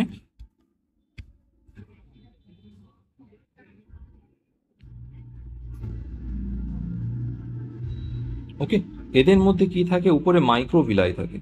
ওকে, মাইক্রোভিলাই, এর ফলে এখানে কি হয় যে অ্যাবজর্পশনটা ম্যাক্সিমাম হয়ে যায়। মাইক্রোভিলাইয়ের কাজটা কি? Increase surface area for absorption. এর ফলে এখানে ম্যাক্সিমাম অ্যাবজর্পশন হয়। ওকে, এই জন্য এখানে অ্যাবজর্পশনটা ম্যাক্সিমাম হয়ে যায়। এর পরের প্রশ্ন আমাদের বলা হচ্ছে ADH means anti diuretic hormone, এইটা কিসের ওপর কাজ করে? Okay, ADH anti diuretic hormone acts on, এইটা দুটো জিনিসের ওপর কাজ করে। একটা হচ্ছে DCT means distal convoluted tubule, আর একটা হচ্ছে আমাদের কালেক্টিং ডাক্ট। ওকে, এই দুটোর ওপর এখানে কাজ করে। তো এখানে আমাদের অপশনে একটাই দেখতে পাচ্ছি আমরা, কালেক্টিং ডাক্ট। তো আমাদের এইটা আনসার হয়ে যাবে। আমাদের এই যে এডিএইচ এটা কোথা থেকে নিঃসৃত হয়? এটা যদি আমাদের পিটুইটারি হয়, এটা হচ্ছে আমাদের পোস্টেরিয়ার পিটুইটারি। এই যে আমাদের এটা যদি আমাদের পিটুইটারি হয়, এই যে পেছনের পার্টটা হচ্ছে আমাদের পোস্টেরিয়ার পিটুইটারি। আর এই পোস্টেরিয়ার পিটুইটারি থেকে কিন্তু আমাদের দুটো হরমোন নিঃসৃত হয়, একটা হচ্ছে আমাদের অক্সিটোসিন আর একটা হচ্ছে ভেসোপ্রেসিন, যেটাকে আমরা এডিএইচ বলে থাকি। এটাকে ভেসোপ্রেসিনও বলা হয়। This is also known as vasopressin. Okay, তো এই এডিএইচকেই কিন্তু ভেসোপ্রেসিনও বলা হয়। এবার আমরা নেফ্রন স্ট্রাকচারের মাধ্যমে বুঝবো কিন্তু এই এডিএইচটা কিভাবে কাজ করে আর কোন পার্টে কাজ করে। তো এইটা হচ্ছে আমাদের নেফ্রন, আর এই নেফ্রনের এই যে পার্টটা, এইটা হচ্ছে আমাদের DCT. This part is DCT, this part is collecting duct, this part is PCT, and this part is loop of Henle অথবা হেনলিজ লুপ। ওকে, এবার এই যে এডিএইচ এইটা কিন্তু কাজ করবে আমাদের এই ডিসিটিতে। আর কোথায় কাজ করবে? এটা আমাদের কাজ করবে এই পুরো কালেক্টিং ডাক্টে। এর ফলে কি হবে? এই দুটো পার্ট থেকে কি হবে? ওয়াটার রিঅ্যাবজর্পশন বেড়ে যাবে, H2O রিঅ্যাবজর্পশন বেড়ে যাবে। এই দুই পার্ট থেকে কি হবে? H2O রিঅ্যাবজর্পশন বেড়ে যাবে। এর ফলে ইউরিন কনসেন্ট্রেশন হয়। ওকে, এর ফলে কি হবে? ইউরিনটা কনসেন্ট্রেট হয়। তো এডিএইচ এর প্রভাবে আমাদের ইউরিনটা কনসেন্ট্রেট হয়। আর যদি এডিএইচ কারো ক্ষেত্রে কমে যায়, এডিএইচ এর সিক্রেশন যদি কমে যায়, তাহলে তার ক্ষেত্রে বহুমূত্র রোগ দেখা দেবে। ওকে, এই সিক্রেশন যদি কমে যায় তাহলে আমরা কি দেখতে পাবো? ডায়াবেটিস ইনসিপিডাস, ডায়াবেটিস ইনসিপিডাস এই রোগটা দেখা দেবে। ওকে, ডায়াবেটিস মেলাইটাস যেটা, সেটা আমরা কিন্তু সুগার হিসেবে জানি, আর ডায়াবেটিস ইনসিপিডাস এটা হচ্ছে আমাদের বহুমূত্র রোগ। আর এটা কখন হবে? যখন আমাদের এডিএইচ এর সিক্রেশন কমে যাবে, তখন আমাদের পর্যাপ্ত মাত্রায় কিন্তু ইউরিন কনসেন্ট্রেশন হবে না, আর ইউরিনের মাত্রা বেড়ে যাবে। তো এডিএইচ কোথায় কাজ করে আমরা দুটোই মনে রাখবো, DCT, distal convoluted tubule, and collecting the. এরপর বলা হচ্ছে মূত্র গঠনের সঠিক পর্যায়ক্রমটি হলো the correct sequence of urine formation. এটা আমি একটু আগে বললাম। প্রথমে কি হবে? ফিল্ট্রেশন হবে, তারপরে কি হবে? রিঅ্যাবজর্পশন হবে, তারপরে হবে আমাদের সিক্রেশন। তো অপশন বি আমাদের ম্যাচ করছে, ফিল্ট্রেশন, রিঅবজর্পশন অ্যান্ড সিক্রেশন। এরপর বলা হচ্ছে স্বাভাবিকভাবে মূত্রে নিম্নলিখিত সবগুলি থাকে, কোনটি বাদে, কোনটি থাকে না? Okay, normal urine contains all except, কোনটা থাকে না? ইউরিয়া থাকে, ক্রিয়েটিনিন থাকে, গ্লুকোজ থাকে না, সোডিয়াম থাকে। ওকে, তো আমাদের গ্লুকোজ থাকবে না, রিজনটা কি? কারণ normal urine, during normal urine formation process, urine formation, glucose is completely reabsorbed. Glucose is completely reabsorbed. Okay, and absent in urine. ওকে, এটা ইউরিনে অ্যাবসেন্ট থাকে। ইউরিন ফর্মেশনের সময় কিন্তু আমাদের যে গ্লোমেরুলার ফিল্ট্রেট থেকে ইউরিন ফর্মেশন হয়, সে সময় কিন্তু ফিল্ট্রেট থেকে সমস্ত গ্লুকোজকে কিন্তু রিঅ্যাবজর্ব করে নেওয়া হয়, আর ফাইনাল যে ইউরিনটা আমাদের তৈরি হয় সেখানে কিন্তু গ্লুকোজটা অ্যাবসেন্ট থাকে। এখন কারো ক্ষেত্রে যদি কিডনির ম্যালফাংশন দেখা যায়, মানে কিডনি যদি সঠিকভাবে ফাংশন না করে, তখন তার ক্ষেত্রে কিন্তু আমাদের ইউরিনের মধ্যে সুগার অথবা গ্লুকোজ থাকতে পারে। তো সুগার সুগার ইন ইউরিন, যদি ইউরিনের সুগার দেখা দেয়, তাহলে এটাকে একটা টার্ম দেওয়া হয়, এটাকে বলা হয় গ্লাইকোসুরিয়া। গ্লাইকোসুরিয়া। ওকে, আর সুগারের মধ্যে আমরা যদি স্পেসিফাই করি, যদি বলি গ্লুকোজ প্রেজেন্ট রয়েছে, সুগার তো অনেক প্রকারের রয়েছে, যদি আমরা বলি গ্লুকোজ ইন ইউরিন, তাহলে এইটাকে আমরা বলি, এটাকে স্পেসিফাই করে আমরা কি বলি? গ্লুকোসুরিয়া। ওকে, তো এই দুটোই কিন্তু আমাদের কিডনি ম্যালফাংশনের কাজ। কিডনি যদি ঠিকঠাকভাবে কাজ না করে, অথবা আমরা এভাবে বলতে পারি যে আমাদের বডিতে যদি গ্লুকোজের মাত্রা অতিরিক্ত বেড়ে যায়, তখন কিন্তু বডি এই গ্লুকোজটাকে কি করে? ইউরিনের মধ্যে ডাম্প করে দেয়। অতিরিক্ত যে গ্লুকোজটা সেটা ইউরিনের মধ্যে ডাম্প হয়ে যায়। ওকে, সেজন্য ইউরিনের মধ্যে কিন্তু গ্লুকোজটা পাওয়া যায়। এরপর বলা হচ্ছে রক্তে ইউরিয়া জমা হওয়াকে বলা হয় accumulation of urea in blood. এটাকে কি বলা হয়? ইউরিমিয়া বলা হয়। ওকে, এটাকে ইউরিমিয়া বলা হয়। গ্লাইকোসুরিয়া আমরা দেখলাম কি ছিল, ইউরিনের মধ্যে যদি আমাদের সুগার পাওয়া যায় সেটা হচ্ছে আমাদের গ্লাইকোসুরিয়া। প্রোটিন ইউরিয়া, যদি আমরা ইউরিনের মধ্যে প্রোটিন পাওয়া যায় তাহলে সেটা হয়ে যাবে প্রোটিন ইউরিয়া। কিটোন ইউরিয়া কি হয়ে যাবে? যদি আমাদের ইউরিনের মধ্যে কিটোন বডি পাওয়া যায় তখন সেটা কিটোন ইউরিয়া হয়ে যাবে। এরপর বলা হচ্ছে আমাদের পেশি সংকোচনের কার্যকারী একক, এটা হচ্ছে আমাদের sarcomere. The functional unit of muscle contraction is our sarcomere. Okay, সার্কোমিয়ারটা কি আমাদের? এর আগের প্রশ্নে আরেকটা ইনফরমেশন আমি বলে দিই, ইউরেমিয়াটা কখন হয়? During kidney failure. Kidney failure. আর এর ফলে কি হবে? আমাদের রক্তে ইউরিয়া জমা হতে থাকে, তো urea build up in the blood. Urea build up in blood. Okay, okay, সার্কোমিয়ারটা কি ছিল আমাদের? সার্কোমিয়ার হচ্ছে আমাদের কন্ট্রাক্টাইল ইউনিট। কন্ট্রাক্টাইল ইউনিট, আর এটা কার মধ্যে প্রেজেন্ট থাকে? This is present between two Z line. দুটো জেড লাইনের মাঝে এটা প্রেজেন্ট থাকে। ওকে, এর পরের প্রশ্নে বলা হচ্ছে পেশি সংকোচনের সময় কোন ব্যান্ডটি হ্রস্ব হয় বা হ্রাস পায়? ওকে, কোন ব্যান্ডের দৈর্ঘ্যটা হ্রাস পায় এটা বলা হচ্ছে। During muscle contraction which band shortens, ছোট হয়ে যায়। আমরা যদি এ ব্যান্ডের কথা বলি তাহলে এটা কনস্ট্যান্ট থাকে, এটা কনস্ট্যান্ট থাকে। Okay, I band and H zone দুটোই কিন্তু ডিউরিং কন্ট্রাকশন কি হয়, ছোট হয়ে যায়। তাহলে আমাদের আনসার কিন্তু বোথ বি অ্যান্ড সি হবে। ওকে, বোথ বি অ্যান্ড সি। রিজনটা কি? both I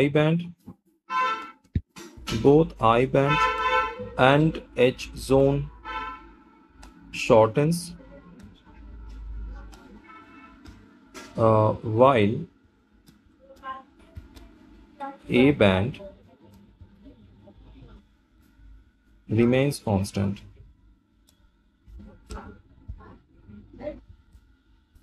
ওকে, কুইকলি আমরা একবার শার্পোমিয়ারের স্ট্রাকচারটা বুঝবো। এইখানে আমরা যে গ্রিন কালারের লাইনটা দেখতে পাচ্ছি এটা হচ্ছে আমাদের জেড লাইন, আর আমরা কি দেখলাম সার্কোমিয়ার হচ্ছে দুটো জেড লাইনের মধ্যবর্তী যে স্ট্রাকচার সেটাই হচ্ছে আমাদের কন্ট্রাক্টাইল স্ট্রাকচার, এটা হচ্ছে আমাদের কি সার্কোমিয়ার। তো এই যে এই দুই জেড লাইনের মধ্যবর্তী স্ট্রাকচার এটাকে আমরা কি বলবো? সার্কোমিয়ার বলবো। এইখানে আমরা দুই ধরনের ফিলামেন্ট দেখতে পাচ্ছি, একটা হচ্ছে থিন ফিলামেন্ট, একটা হচ্ছে থিক ফিলামেন্ট। তো ব্লু কালারটা আমাদের কি? থিক ফিলামেন্ট, আর এইটা হচ্ছে আমাদের থিন ফিলামেন্ট। ওকে, এইবার এইখানে আমরা দেখতে পাচ্ছি যে মধ্যবর্তী একটা অংশে শুধুমাত্র আমাদের থিক ফিলামেন্ট রয়েছে, তো এই যে এরিয়াটা এটাকে আমরা কি বলবো? H zone. এই এরিয়াটাকে আমরা কি বলবো? H zone. ওকে, আর এই যে আমাদের থিক ফিলামেন্ট, সম্পূর্ণ লেন্থ অফ থিক ফিলামেন্ট এইটাকে কি বলবো? এখানে একটা এরিয়া আছে শুধুমাত্র থিক ফিলামেন্ট, একটাতে থিক অ্যান্ড থিন ফিলামেন্ট দুটোই রয়েছে। তো এই যে total length of thick filament এইটাকে আমরা কি বলবো? এ জোন, এ ব্যান্ড, এটাকে আমরা কি বলবো? A band. ওকে, আর যে অংশে শুধুমাত্র থিন ফিলামেন্ট রয়েছে এই অংশটাকে আমরা কি বলবো? I band. এই অংশটাকে আমরা কি বলবো? I band. Okay, so this is I band. Similarly এই দিকেও আমাদের কি হবে? আই ব্যান্ড হবে।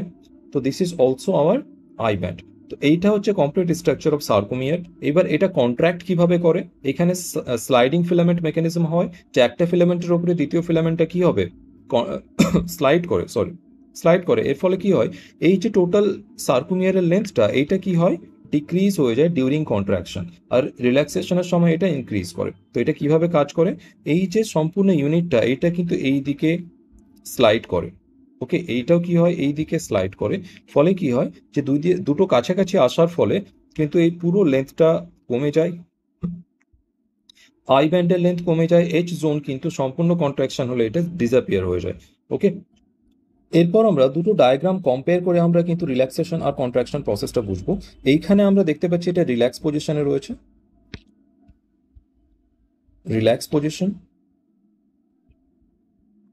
আর এইটা আমাদের হবে, এটা আমি উপরে লিখে ফেলি, এটা রিল্যাক্স পজিশন, আর এইটা হবে কন্ট্রাকশন। ওকে, রিল্যাক্স পজিশনে আমরা দেখতে পাচ্ছি এখানে আমাদের রয়েছে এইচ জোন। ওকে, এইচ জোন, আমরা এইটা দেখতে পাচ্ছি এটা আমাদের এ ব্যান্ড। ওকে, এই অংশটা আমাদের আই ব্যান্ড, আর এই অংশটা হচ্ছে আমাদের আই ব্যান্ড। ওকে, এইবার কন্ট্রাকশনের সময় কি হবে? স্লাইডিং ফিলামেন্ট মেকানিজম হবে, আর এই যে আমাদের পুরো দুটো জেড লাইন কাছাকাছি আসে, একটা ফিলামেন্টের উপরে আরেকটা ফিলামেন্ট স্লাইড করে, আর এইটা এইভাবে ধীরে ধীরে ধীরে ধীরে এটা কাছে চলে যাবে, আর এইটাও ধীরে ধীরে কি হবে? এটাও ধীরে ধীরে কাছে আসবে।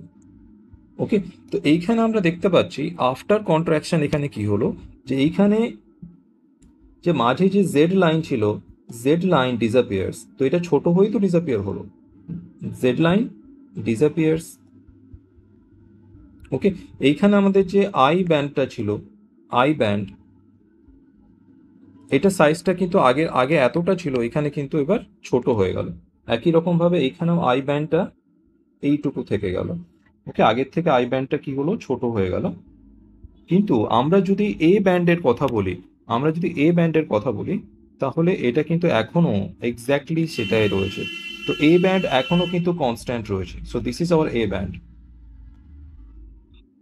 সো ডিউরিং কন্ট্রাকশন প্রসেস এখানে আমরা কি দেখতে পাচ্ছি? যে টোটাল সার্কোমিয়ারের লেন্থটা কি হচ্ছে? কমে যাচ্ছে। এখানে জেড লাইনটা একদম ডিসঅ্যাপিয়ার হয়ে যাবে, আই ব্যান্ডটার সাইজ কমে যাবে, আই ব্যান্ডের সাইজ কমে যাবে দুই দিকেই, আর এ ব্যান্ডটা কিন্তু একদম কনস্ট্যান্ট থাকবে, তার লেন্থটা কিন্তু একদম সেটাই থাকবে যেটা প্রথমে ছিল। ওকে, তো আশা করি সার্কোমিয়ারটা একদম ক্লিয়ার হয়ে গেছে। আমি স্লাইডিং মেকানিজম এখানে করাবো না, আমি সেটা আলাদা একটা টপিকে করাবো। ওকে, মোস্ট ইম্পর্টেন্ট টপিকগুলো নিয়ে কিন্তু আমি একটা ভিডিও নিয়ে আসবো, যেখানে আমরা যে টোটাল আমাদের হিউম্যান ফিজিওলজির যে সব থেকে ইম্পর্টেন্ট টপিকগুলো রয়েছে, যেখান থেকে আমাদের প্রিভিয়াস ইয়ারে বেশিরভাগ প্রশ্ন এসছে, রিকারিং প্রশ্ন এসছে, বারবার এসছে, সেই টপিকগুলো আমরা কিন্তু একবার করে নেবো। ওকে, তো সেখানে আমি কিন্তু স্লাইডিং ফিলামেন্ট মেকানিজমটা একবার বোঝাবো। এরপর বলা হচ্ছে ক্যালসিয়াম আয়ন কোথায় সঞ্চিত থাকে। এটা থাকে আমাদের sarcoplasmic reticulum. Calcium ion stored in sarcoplasmic reticulum. Okay, এটা এন্ডোপ্লাজমিক রেটিকুলামেরই একটা modification. So this is modified endoplasmic reticulum.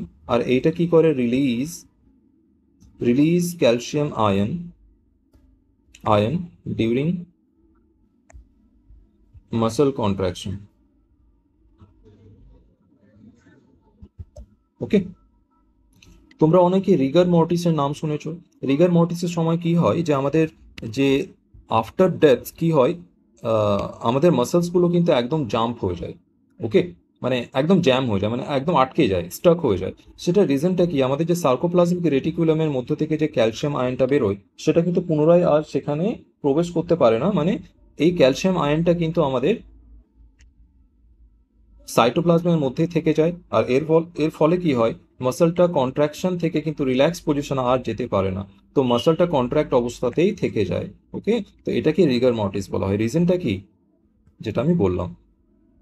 এরপর বলা হচ্ছে হাড়ের সাথে হাড়ের সংযোগকারী কলাকে কি বলা হয়। That is known as hour ligament. Okay, the tissue connecting বোন টু বোন, দ্যাট ইজ আওয়ার লিগামেন্ট। ওকে, আর যদি আমরা টেন্ডনের কথা বলি, টেন্ডন কি কানেক্ট করে, tendon connect skeletal muscle to bone। এটা হাড়ের সাথে স্কেলেটাল মাসলটাকে যোগ করে, কানেক্ট করে। আর লিগামেন্ট কি করে, লিগামেন্ট কিন্তু বোন টু বোন কানেক্ট করে। কোথায়, অ্যাট জয়েন্ট। ওকে, যেখানে জয়েন্ট তৈরি হয় সেখানে কিন্তু বোনকে বোনের সাথে কানেক্ট কি করে, লিগামেন্ট। এরপর বলা হচ্ছে বল ও সকেট সন্ধি কোথায় দেখা যায়। Ball and socket joint, ball and socket জয়েন্টের আমরা কথা যদি বলি, তাহলে this joint allows movement in all direction। এটা কিন্তু সমস্ত ডাইরেকশনে মুভমেন্টটাকে অ্যালাউ করে, মানে যেখানে আমাদের বল অ্যান্ড সকেট জয়েন্ট থাকবে সেখানে আমরা সব দিকে মুভমেন্ট করতে পারবো। তোমরা একটু খেয়াল করে দেখো, আমরা হাতটাকে কিন্তু সব দিকে রোটেট করতে পারি। ওকে, আমরা যদি পাটাকে ঘোরাই তাহলে সব দিকে কিন্তু রোটেট হয়। তাহলে আমাদের দুটো জয়েন্ট আমরা পাবো, যেটা আমাদের বল অ্যান্ড সকেট জয়েন্টের মধ্যে আমাদের আসবে। একটা হচ্ছে আমাদের শোল্ডার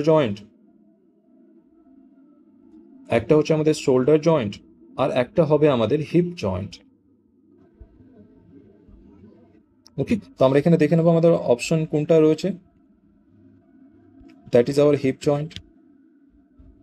এরপর বলা হচ্ছে লোহিত পেশিতন্তু কোনটিতে সমৃদ্ধ। ওকে, মানে লোহিত পেশিতন্তুর মধ্যে কোন জিনিসটা বেশি থাকে। Red muscle fibres are rich in, কি থাকে এর মধ্যে, মায়োগ্লোবিন থাকে। This is the characteristic feature of red muscle. Okay, তো এটা কি করে থাকে, this store oxygen for aerobic respiration. এটা এরোবিক রেসপাইরেশনের জন্য কিন্তু কি করে থাকে, মায়োগ্লোবিন অক্সিজেনটাকে স্টোর করে রাখে। মানে এই মাসলটা কিন্তু সহজে ফ্যাটিক হয় না, সহজে ক্লান্ত হয় না। এই মাসলটার মধ্যে মাসল ফ্যাটিক সহজে আসে না। আমরা যারা খুব বেশি এক্সারসাইজ করি না, তারা হঠাৎ করে যদি কোনো একদিন খুব বেশি এক্সারসাইজ করে ফেলি, তাহলে যে মাসলসগুলো আমরা এক্সারসাইজ করলাম, তাহলে সেগুলো মারাত্মক ব্যথা করে। ওকে, বেশ কয়েকদিন ব্যথা থাকে। কিন্তু যারা অ্যাথলিট বা যারা প্রফেশনাল বডি বিল্ডার, যারা প্রত্যেক দিন জিম করে, ওকে, তাদের ক্ষেত্রে কি হয়, তাদের মাসলটা কিন্তু আমাদের রেড মাসল ফাইবারে পরিণত হয়, আর সেখানে মায়োগ্লোবিন যুক্ত হয়ে যায়। আর তারা যখন এক্সেসিভ এক্সারসাইজ করে, তখন সে এক্সেসিভ অ্যামাউন্ট অফ যে এনার্জির প্রয়োজন, সেটা সাপ্লাই করার জন্য আমাদের অতিরিক্ত রেসপাইরেশনের প্রয়োজন হবে। আর সেটাকে কিন্তু অক্সিজেন সাপ্লাই করে অ্যারোবিক রেসপাইরেশন কিন্তু সেখানে হয়ে থাকে। মানে তাদের ক্ষেত্রে ল্যাকটিক অ্যাসিড ফার্মেন্টেশনটা হয় না। ওকে, তো সেখানে মাসল ফ্যাটিকটা হয় না। ওকে, এরপর বলা হচ্ছে স্নায়ুতন্ত্রের মৌলিক একক কোনটি। এইটা হচ্ছে আমাদের neuron, the basic unit of nervous system neuron.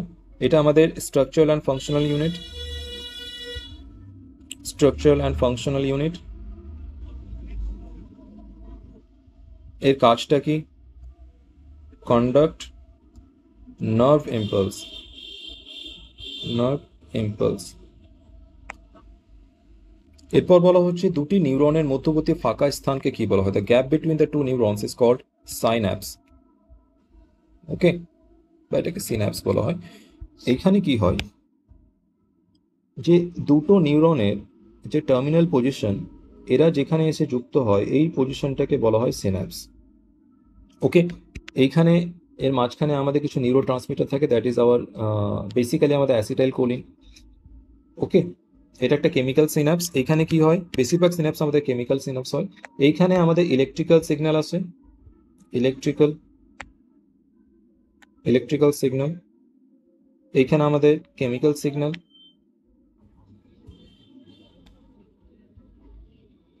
এখানে अगेन ইলেকট্রিক্যাল সিগন্যাল। ওকে, মানে সাইন্যাপস কি করে? সাইন্যাপস আমাদের যে নার্ভ ইম্পালসটাকে সেটাকে ক্যারি করে বাই ইলেকট্রিক্যাল সিগন্যাল। তো এইটা নার্ভ ইম্পালসটা এইখানে সরাসরি আসে, this is nerve impulse, nerve impulse. এটা ইলেকট্রিক্যাল সিগন্যাল হিসেবে আসে, আর এইখানে এসে সাইন্যাপসের কাছে এসে কিন্তু এইটা কেমিক্যাল সিগন্যালে পরিণত হয়, আর এটা পরবর্তী নিউরনের যে অ্যাকশন সেখানে ট্রান্সফার হয়, আর এইখানে আবার এসে কিন্তু আবার ইলেকট্রিক্যাল সিগন্যালে পরিণত হয়। তো এইভাবে কিন্তু ইলেকট্রিক্যাল বা নার্ভ ইম্পালসটা কিন্তু এখানে ক্যারি হয়ে থাকে। এখানে কেমিক্যাল সিগন্যাল কেন? কারণ নার্ভ ইম্পালসটাকে এখানে একটা কেমিক্যাল, একটা এক্সাইটেটরি কেমিক্যাল এখানে কিন্তু নার্ভ ইম্পালসটাকে ক্যারি করে, আর সেটাকে বলা হয় কিন্তু আমাদের অ্যাসিটাইল কোলিন। আরও রয়েছে, বেশিরভাগ আমাদের অ্যাসিটাইল কোলিনটাই থাকে। ওকে, এরপর বলা হচ্ছে স্নায়ুতন্ত্রের বিশ্রাম বিভব, এইটা আমাদের হচ্ছে -70 millivolt. Okay, the resting membrane potential that is -70 millivolt. মানে যখন নিউরন রেস্টিং পজিশনে থাকে, ওকে, নিউরন যখন আমাদের রেস্টিং পজিশনে থাকে তখন এর যে ভেতরে মেমব্রেনের ভেতরে যে আমাদের চার্জটা থাকে সেটা নেগেটিভ থাকে, বাইরে পজিটিভ থাকে। ওকে, আর রেস্টিং মেমব্রেন পোটেনশিয়াল যেটা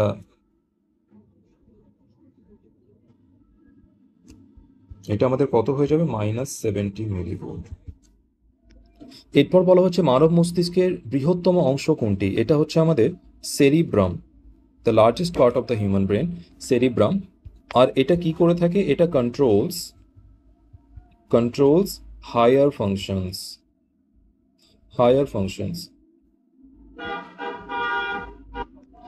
এরপর বলা হচ্ছে স্মৃতি এবং শিখন কিসের সাথে সম্পর্কিত? Okay, memory and learning are associated with, এইটা থাকে আমাদের সেরিব্রাল কর্টেক্সের সাথে অ্যাসোসিয়েটেড থাকে, cerebral cortex, and this is the part of cerebrum. তো এটা কার পার্ট? সেরিব্রামের পার্ট। এরপর বলা হচ্ছে প্রতিবর্ত ক্রিয়া নিয়ন্ত্রিত হয় কার মাধ্যমে? সুষুম্না কাণ্ডের মাধ্যমে, সবাই জানো। Reflex action is controlled by spinal cord. Okay, the spinal cord control the reflex action without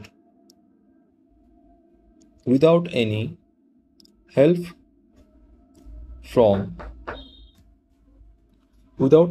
from brain. ওকে, এটা আমরা এইভাবে লিখে নিই, উইদাউট ব্রেন ইনভলভমেন্ট। মানে আমাদের এই যে প্রতিবর্ত ক্রিয়া বা রিফ্লেক্স অ্যাকশন, এখানে কিন্তু ব্রেনের কোনো ইনভলভমেন্ট হয় না। ওকে, তো উইদাউট ব্রেন ইনভলভমেন্ট। এরপর বলা হচ্ছে মানব দেহে করটিক স্নায়ুর সংখ্যা কটি? The number of cranial nerves আমাদের মধ্যে যেটা থাকে সেটা হচ্ছে 12টি। ওকে, 12 পেয়ার্স অফ ক্রেনিয়াল নার্ভস আমাদের মধ্যে থাকে।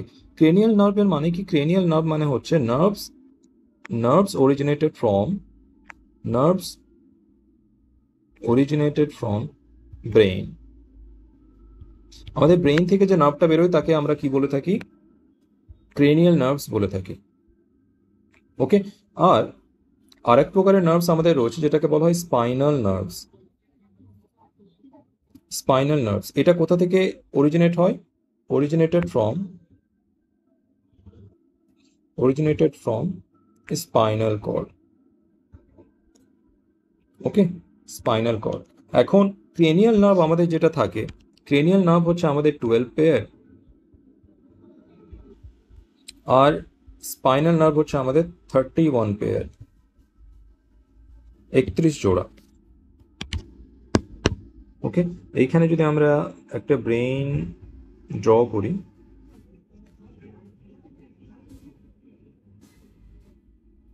ওকে, তো ব্রেইন থেকে যে সমস্ত আমাদের নার্ভ বেরিয়ে আসে তাদেরকে আমরা কি বলবো? Cranial nerve. আর আমাদের স্পাইনাল কর্ড থেকে যে সমস্ত নার্ভ বেরিয়ে আসে সেগুলোকে আমরা কি বলবো? Spinal nerve. তো এইগুলো হচ্ছে আমাদের spinal nerve, these are spinal nerve. আর এটা কি হয়ে থাকে? 31 পেয়ার। আর এই কটা কি আমাদের? Cranial nerve. আর এটা হয়ে থাকে আমাদের 12 পেয়ার। এরপর বলা হচ্ছে কর্পাস ক্যালোসাম। কর্পাস ক্যালোসাম কাকে যুক্ত করে? কর্পাস ক্যালোসাম যুক্ত করে আমাদের গুরু মস্তিষ্কের দুটি গোলার্ধকে। Okay, the two cerebral hemisphere is connected by corpus callosum. এখন যদি আমরা কর্পাস ক্যালোসামের কথা বলি তাহলে এইটা আসলে কি জিনিস? এইটা হচ্ছে আমাদের একটা band of nerve fibre. This is a band of nerve fibre যেটা আমাদের দুটো সেরিব্রাল হেমিস্ফিয়ারকে কি করে? কানেক্ট করে। এখানে যদি আমরা দুটো সেরিব্রাল হেমিস্ফিয়ার ড্র করি,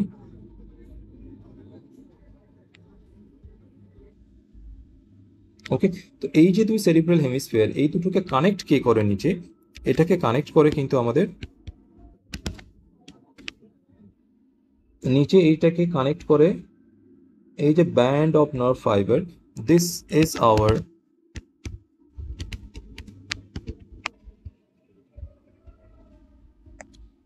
কর্পাস ক্যালোসাম, যেটাকে আমরা বাংলায় স্নায়ু যোজক বলে থাকি। ওকে, এখন এই যে this is left hemisphere, this is right hemisphere. Okay, এই দুটো আমাদের কি? সেরিব্রাল হেমিস্ফিয়ার্স,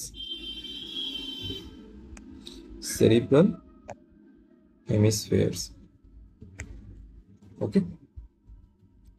এরপর বলা হচ্ছে রঙিন দৃষ্টির জন্য ফটো রিসেপ্টর গুলি হলো কোন কোষটা আমাদের রঙিন দৃষ্টির জন্য responsible? photoreceptors for color vision, that is our cone cells. ওকে, কোন কোষ। এইটা কোন কোষ কেন? এটা আমাদের অনেকটা কম্বের মতো দেখতে হয়। ওকে, চিরুনির মতো দেখতে হয় অনেকটা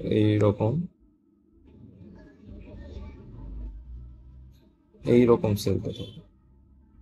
ওকে, তো দিস ইজ কোন সেল। এরপর বলা হচ্ছে আমাদের চোখের অন্ধ বিন্দুতে কোনটি অনুপস্থিত? The blind spot in I is devoid of. এখানে কোনো ফটো রিসেপ্টর থাকে না, মানে রড সেল অ্যান্ড কোন সেলস আর অ্যাবসেন্ট। ওকে, কোনো আলোক সংবেদী কোষ থাকে না, মিনস রড অ্যান্ড কোন সেলস এরা কি থাকে? অ্যাবসেন্ট থাকে।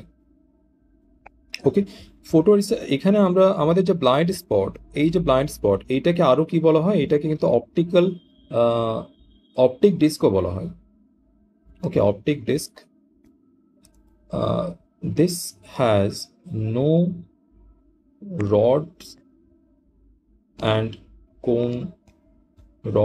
cone cells. Okay, this creating it blind spot. এই জন্য এটা ব্লাইন্ড স্পট হয়ে যায়, মানে এইখানে কিন্তু কোনো ফটো সেন্সিটিভিটি দেখা যায় না। এইটা অপটিক্যাল ডিস্ক কেন বলা হয়? অপটিক্যাল ডিস্ক বলার কারণ, ওকে, অপটিক্যাল ডিস্ক বলার কারণ হচ্ছে যে আমাদের যে আইটা থাকে, দিস ইজ আওয়ার আই, এইখানে আমাদের লেন্স রয়েছে, এই আইয়ের এইরকম একটা পোর্শন থেকে কিন্তু আমাদের নার্ভ অরিজিনেট হয়, that is our optic nerve. Okay, তো এই যে নার্ভটা যেখান থেকে অরিজিনেট হয়, এইখানে একটা ডিস্ক লাইকের যে স্ট্রাকচার, এই পুরো স্ট্রাকচারে কিন্তু এই পুরো স্ট্রাকচারে, এই পুরো ডিস্ক লাইক স্ট্রাকচারে কিন্তু কোনো ধরনের রড অ্যান্ড কোন সেলস থাকে না, এটাকে আমরা ব্লাইন্ড স্পট বলে থাকি। আর এই যে এটা ডিস্ক লাইক স্ট্রাকচার, এই জন্য এটাকে বলা হয় অপটিক ডিস্ক, অপটিক ডিস্ক। ওকে, আর এইটা হচ্ছে আমাদের অপটিক নার্ভ।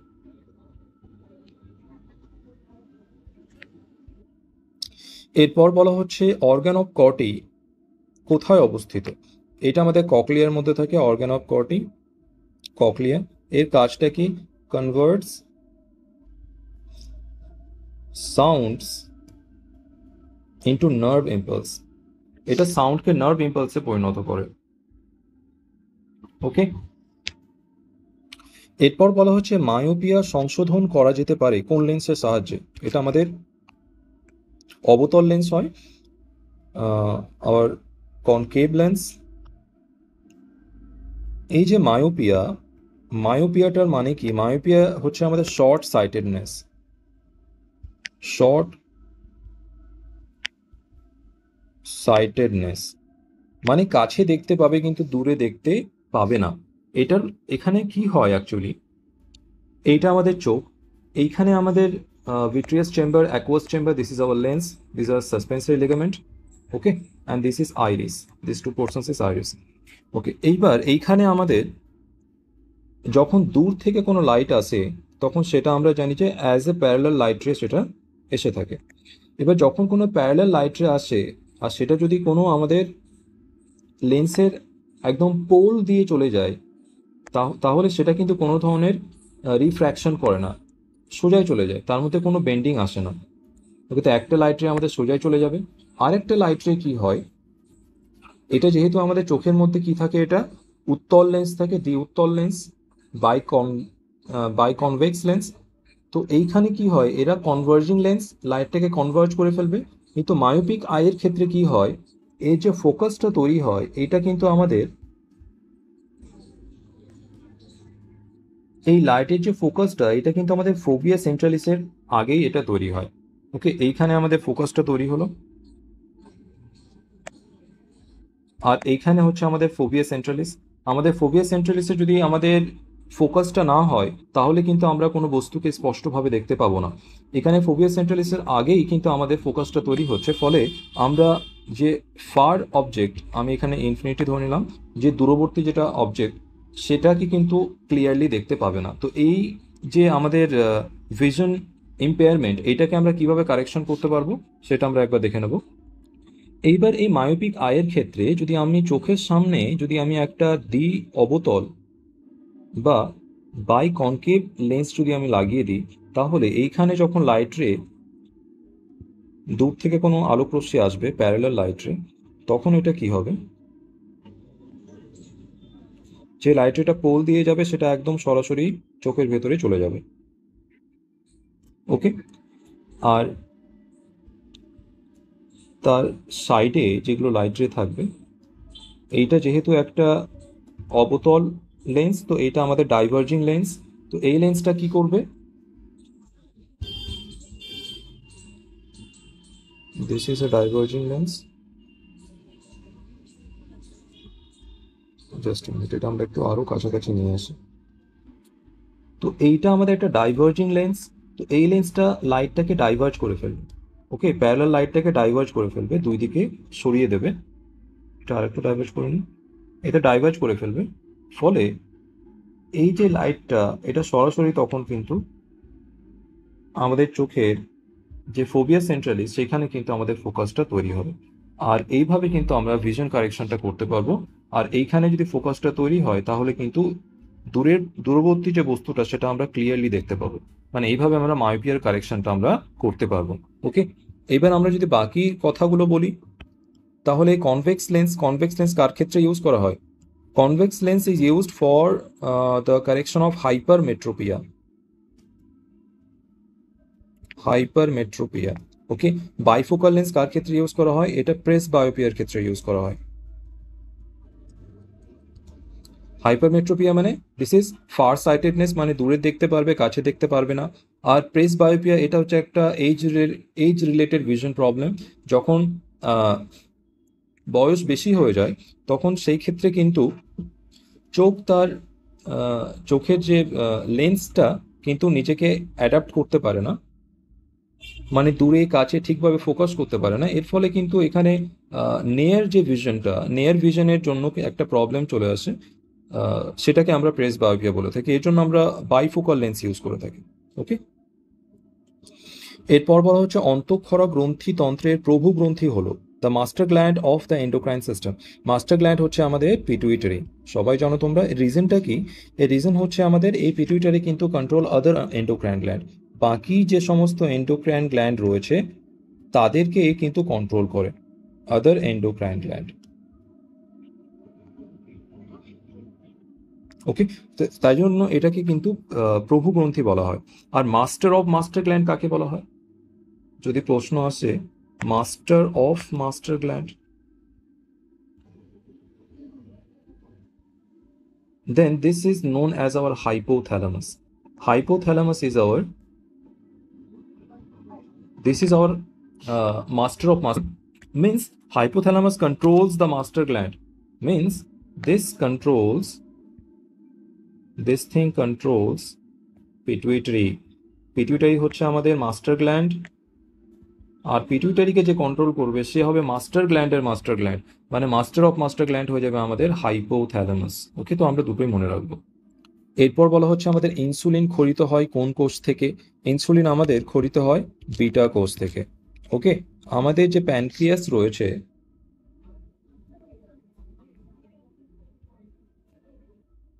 এই যে আমাদের প্যানক্রিয়াসের মধ্যে আমাদের কিছু স্পেশাল গ্রুপ অফ টিস্যু থাকে যেগুলোকে বলা হয় আইলেটস অফ ল্যাঙ্গারহ্যান্স। এই আইলেটস অফ ল্যাঙ্গারহ্যান্সের মধ্যে আমাদের বেশ কিছু টাইপের কিন্তু সেল থাকে। ওকে, এইখানে আমাদের একটা সেল থাকে, আমি 3 টাইপের এখানে সেল বানিয়ে নেব।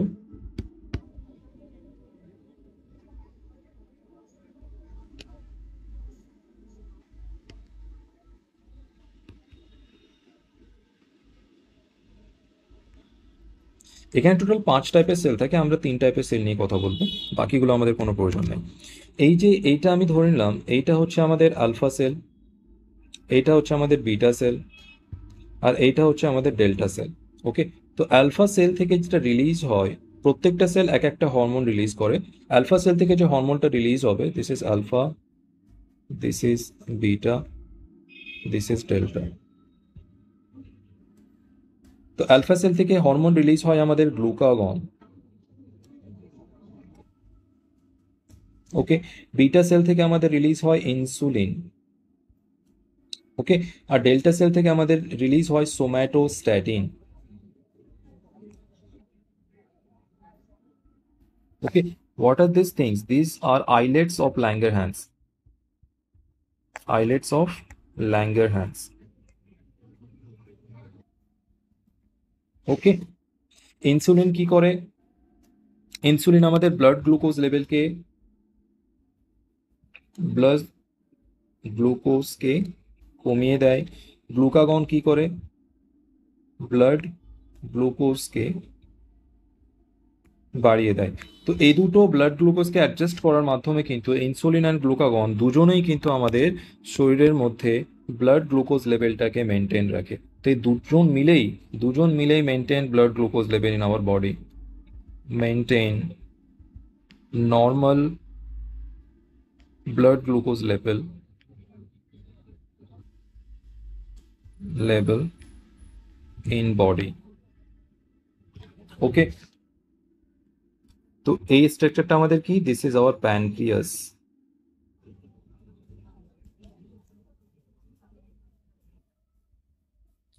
এরপর বলা হচ্ছে গ্রোথ হরমোন কোথা থেকে খরিত হয়? গ্রোথ হরমোন আমাদের খরিত হয় অগ্র পিটুইটারি থেকে। ওকে, অগ্র পিটুইটারি থেকে, অ্যান্টেরিয়র পিটুইটারি। গ্রোথ হরমোনের আরেকটা নাম রয়েছে, এই যে গ্রোথ হরমোন, এর আরেকটা নাম রয়েছে, এটাকে কিন্তু বলা হয় সোম্যাটোট্রফিন। ইয়েস, সোম্যাটোট্রফিন। ওকে, এইবার আমাদের যে পিটুইটারি ছিল, আমাদের যে পিটুইটারি গ্ল্যান্ডটা ছিল, এই পিটুইটারি গ্ল্যান্ড দুটো পার্ট, একটা হচ্ছে অ্যান্টেরিয়র পিটুইটারি, একটা হচ্ছে অ্যান্টেরিয়র পিটুইটারি আর একটা হচ্ছে পোস্টেরিয়র।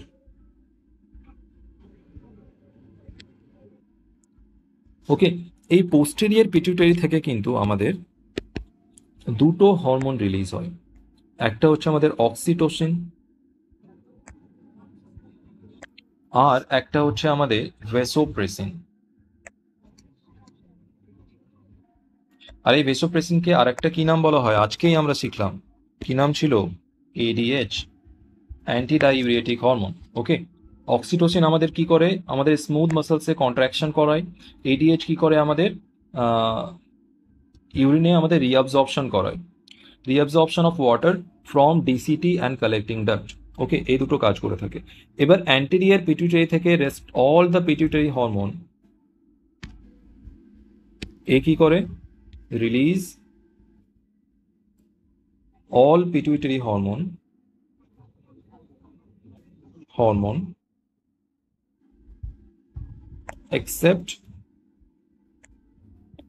except oxytocin